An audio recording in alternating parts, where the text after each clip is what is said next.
Aliás, a questão do sábado para o domingo no calendário, né? A gente honrar o sábado. O católico, ele, enfim, e várias, né, também denominações cristãs também vão à igreja aos domingos. O que significa honrar o sábado, segundo o Evangelho? O Evangelho.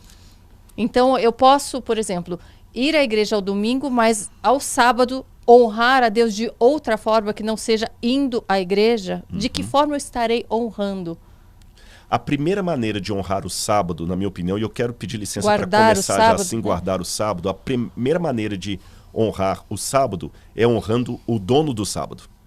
O Senhor Claro. que deu o sábado. Porque as pessoas também falam, poxa, mas eu honro a Deus a semana toda, eu leio, eu tô ali me comunicando a semana toda. Então eu tenho ainda assim que separar um dia? Olha, eu vou dar um exemplo que eu já dei noutra ocasião e eu acho que ele será bem-vindo aqui.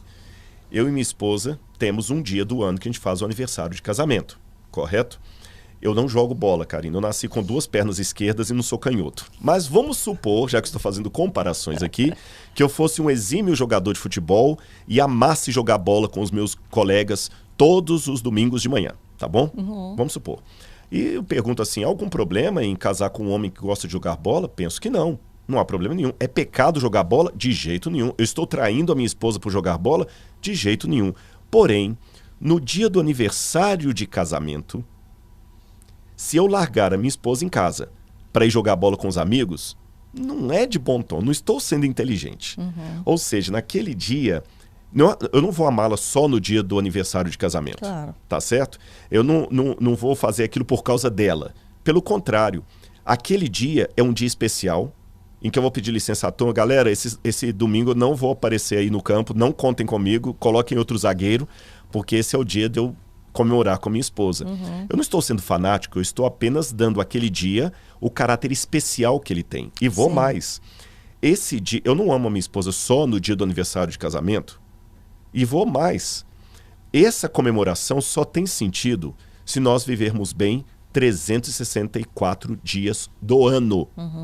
Aí aquele último dia que eu formo 365, ele tem sentido porque eu tenho o que comemorar. Tá certo? Agora, se eu não vivo bem com ela, se eu estou insatisfeito, se eu arrependi, Daí se você ela vai arrependeu, comemorar de poder sair de mesmo. poder sair de ir daquilo jogar. ali. Ou então... Ai, que bom, hoje é o meu dia. Exatamente, ou fazer como muitos executivos, olha, senhor fulano, doutor fulano, hoje é o dia do aniversário. Compre flores então e mande para minha esposa, Sim. que é a coisa mais piegas e sem graça que tem. A mesma coisa o Shabat, ou sábado. Ele só tem sentido se eu ando com Jesus domingo, segunda, terça, quarta, quinta e sexta, aí quando chega no sábado eu tenho o que comemorar. Então, repito, é como uma relação. Eu não amo a minha esposa só no dia do aniversário de casamento, mas é justamente por viver bem com ela os outros dias que nesse dia eu quero fazer especial que eu tenho que comemorar. O sábado, ele só tem sentido se eu amo Jesus nos outros dias e o meu semelhante. Aí alguém pode falar, tá, mas não pode ser na segunda, terça, quarta e quinta? Bom, eu devolvo a pergunta. Eu também não posso deixar para comemorar com ela o aniversário de casamento um dia depois, porque naquele dia eu tenho futebol com os amigos. Sim. Depende quem você prioriza nesse sentido.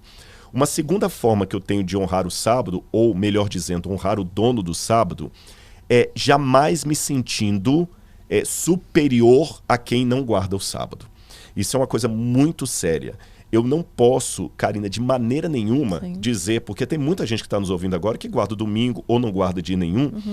Eu tenho a minha convicção que o sábado é o dia de guarda do cristão no Novo Testamento e posso mostrar Lembrando biblicamente. que o sábado começa na sexta. O pôr do noite, sol, é. exatamente. Até o pôr do sol do sábado, conforme a Bíblia, que foi outra mudança Então, também. quando começa a anoitecer, quando o pessoal fala sextou, Sextou, na verdade, sábado, é sábado. né? E eu posso mostrar biblicamente o fundamento da minha crença, mas eu jamais tenho o direito de me considerar, por exemplo, eu, Rodrigo, sou mais espiritual do que o batista, do que o assembleiano, do que o do Sara Nossa Terra, do presbiteriano, porque eu guardo o sábado, o outro não. Não, de maneira nenhuma.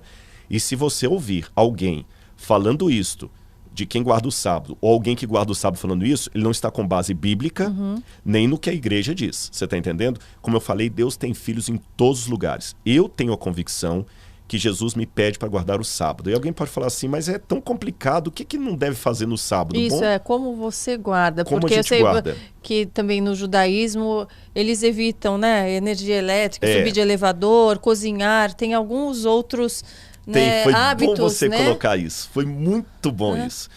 Eu, por exemplo, já passei situações em Israel complicadas. Que diz que a gente, para quem, né, não vai trabalhar no sábado, você não deve nem ter alguém para trabalhar para você, Exatamente. contratar uma pessoa para fazer Exatamente. aquilo que você faria, né? Aí que tem uma coisa, Karina, foi muito... Nossa, como foi boa essa sua colocação, que vai me dar a oportunidade de dar um testemunho aqui. Eu passei por isso toda a pandemia, praticamente. Não podia fazer nada. Eu fazia Todo tudo. dia era Shabat. Olha, assim como eu apresentei com muito respeito a minha discordância dos católicos, e estou procurando colocar com muito respeito isso aqui que eu acredito, eu vou também, com respeito, discordar de algumas práticas do judaísmo hoje. Mas para discordar disso, eu tenho que dar uma história. Os judeus tinham muito problema. Eles adoravam sempre imagens, corriam atrás de ídolos, e quem lê o Antigo Testamento vê muitos testemunhos disso. Deus trazia o profeta lá, igual você falou.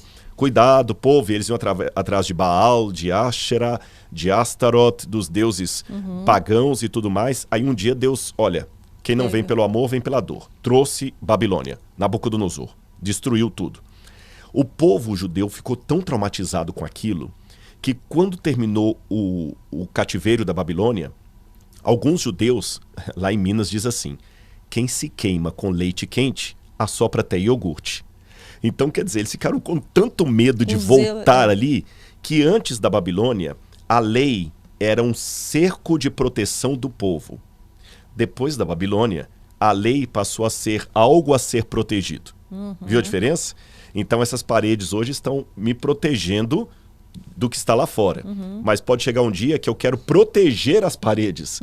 Então, por exemplo, não podemos mais transgredir a lei de Deus. Não podemos. Lembra? Assopra até iogurte. Então, e se a gente transgredir sem perceber? Deus vai nos punir, vai trazer os babilônios de novo. Então não vamos transgredir. Então Aí começaram a dar um monte de leis lá. Aí a gente tem a sistematização disso a partir da Mishnah, do final do 1º século, mas ela provavelmente diz respeito a coisas que estavam em voga na época de Jesus. Havia uma série de leis do que não podia se fazer no Shabat. Por exemplo, você não podia subir numa árvore no Shabat. Porque se você subisse numa árvore e quebrasse um galho, você estaria podando, ou arrancasse uma folha, você estaria podando a árvore no Shabat, que não deve. Se você estivesse chupando uma fruta que tivesse caroço, uma tâmara, por exemplo, você não podia cuspir a semente no chão, porque se ela caísse no chão e germinasse no sábado, eu digo, você estaria plantando de sábado.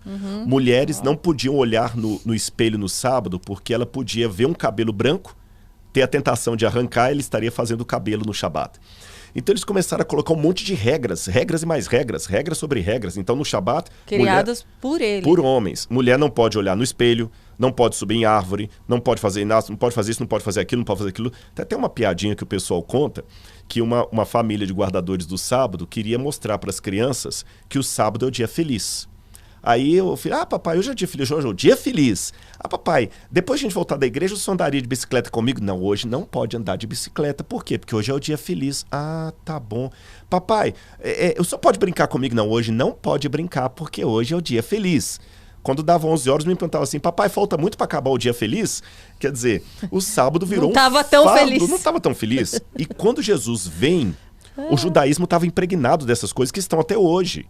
Sim. E Jesus mostrou com muito amor para eles duas coisas. Em primeiro lugar, vocês, por causa da tradição de vocês, estão transgredindo o mandamento de Deus. Porque o sábado foi feito por causa do homem, e não o homem por causa do sábado. Aí lá numa sinagoga tinha uma mulher doente. Jesus falou, eu posso curar essa mulher ou não, porque hoje é sábado. O que vocês acham? Todo mundo ficou calado. Ele curou a mulher, foi aquele escândalo. Ele tem todo dia para curar, ele vai curar justo no Shabat. Aí Jesus falou assim, como é que vocês são hipócritas, né? Se um boi de vocês, que é propriedade, cair no buraco dia de sábado, você vai lá tirar o animal para não perder dinheiro. Mas eu não posso no sábado tirar essa filha de Abraão do buraco só porque é sábado. Vocês esquecem. Eu não quero misericórdia, quero e não sacrifícios. Então Jesus mostrou que o sábado não pode ser um fardo. Por exemplo, em Israel é curioso, hoje você não pode apertar o botão do elevador no Shabat. Mas, Por quê? Porque para ele é trabalho. Mas o elevador, nem o elevador pode trabalhar? Ele sobe, mas você não apertou o botão. Ah. Você entra numa casa, a luz acende automático pelo sensor de presença, porque você não pode apertar. Mas, se eu sou um empresário judeu... Mas você pode apertar, porque... Ele vai parando em tudo enquanto andar. Pra você não, você entendeu? Pra você não apertar. Mas, curioso... Mas qual a diferença de você ter o ato de apertar e de você caminhar? Então você não poderia nem andar, Para eles, você só pode andar no máximo uma milha de sábado. Você chegou a assistir aquele seriado Nada Ortodoxa? Não. Assista. Ali dá para entender alguma coisa. Eu posso dar um spoiler pro pessoal sim, aqui? Sim. Esse seriado é interessante que mostra uma família... Onde tá? Ortodoxa? Netflix. Ele tá no Netflix. Nada Ortodoxa. Anota aí, cara. Anota aí, muito interessante. Mas eu vou explicar uma coisinha que não vai estragar, não é o spoiler que vai estragar, mas pra você entender. Tem um momento ali que tem um monte de mães desesperadas, e como elas falam Yiddish, é muito difícil entender algumas coisas, desesperadas com o carrinho de bebê ali na porta, no saguão do prédio onde elas moravam. E ninguém entende por que elas não saem. Por quê? No Shabat, você não pode carregar nada. E até com muito respeito, o que muitos rabinos fizeram? Eles criaram regras para transgredir a regra. Então, por exemplo, no Shabat não pode trabalhar, mas eu tenho uma empresa, então você coloca um não-judeu para trabalhar para você, o goi do Shabat.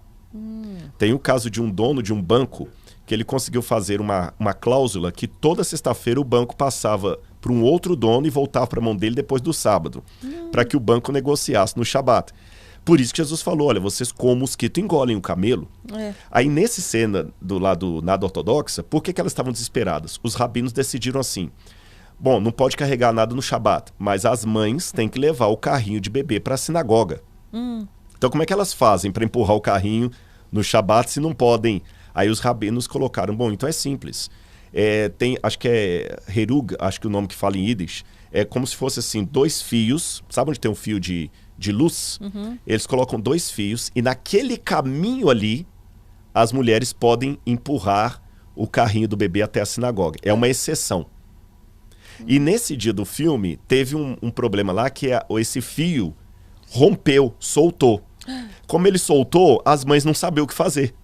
Entendi. Você entendeu? Então tem uma série de coisas que alguns rabinos vão criando. Por exemplo, já que no Shabat não posso esquentar nada, não posso acender fogo, então eu vou ter um termostato que antes do pôr do sol eu vou lá e ligo e o termostato funciona sozinho e tudo e tal. Sim, sim. Eu respeito, mas olhando o Shabat pela ótica de Jesus, Jesus criou a coisa mais leve. O que é o Shabat para mim? É aquele dia em que eu dedico mais à família, ao próximo, a Deus. É lógico que eu tenho que dedicar isso todos os dias, mas imagine alguém que trabalha numa situação caótica todos os dias. Somente hoje, que muitos pais não têm tempo para os filhos. No Shabat, desculpa, olha, hoje eu não vou atender esse telefone, não vou ao escritório, hoje é o dia para Deus e para a família. Vou cultuar a Deus, eu vou ensinar para o meu filho que aqui nós estamos comemorando o fato que a Terra tem um Criador e que esse Criador um dia morreu na cruz do Calvário e no Shabat ele descansou no pó da terra para ressuscitar no domingo. E levar os filhos para o campo e tudo mais. Agora, é claro que no sábado nós não vivemos uma sociedade perfeita. Há certos serviços que não tem como deixar de ser feitos. Por exemplo, um médico. Como é que um médico pode guardar o sábado? É simples.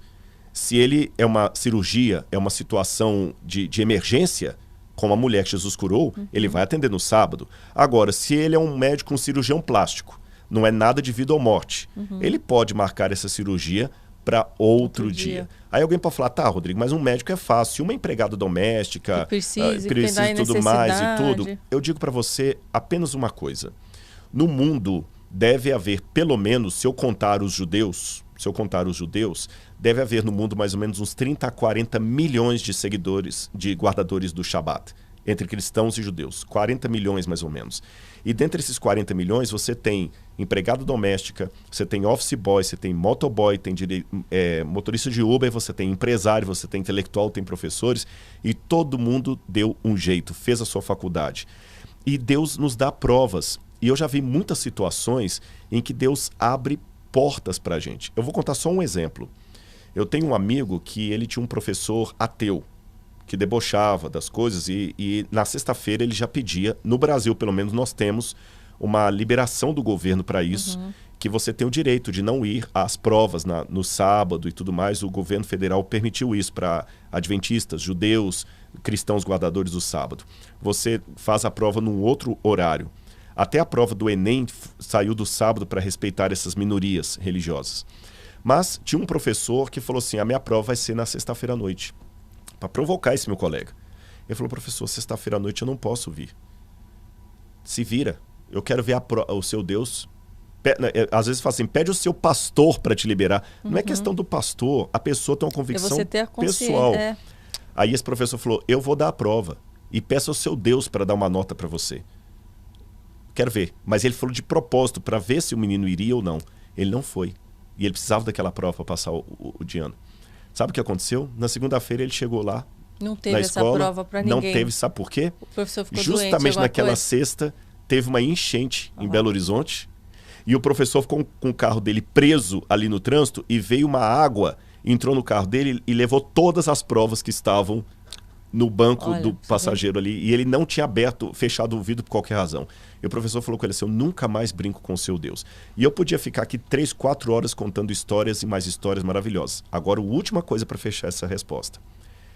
A Bíblia fala, quer comais, ou bebais, ou façais qualquer outra coisa, fazei tudo para a honra e glória de Deus. Se você que está me ouvindo decidir guardar o sábado, faça para a glória de Deus, não para se sentir superior a irmãos que não guardem o sábado, ou para querer esfregar o sábado na cara dos outros, faça para a glória de Deus. Não é para ser salvo. As obras não são o meio nem a causa da minha salvação, são o resultado dela. Então eu guardo o sábado como uma demonstração de amor ao Deus que, pelo meu entendimento, pediu para eu guardar o sábado. Não para poder me sentir superior espiritualmente a qualquer pessoa que discorde de mim.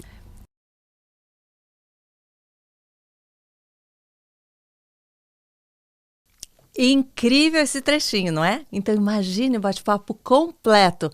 Clique aqui no link para conferir e eu espero todos vocês.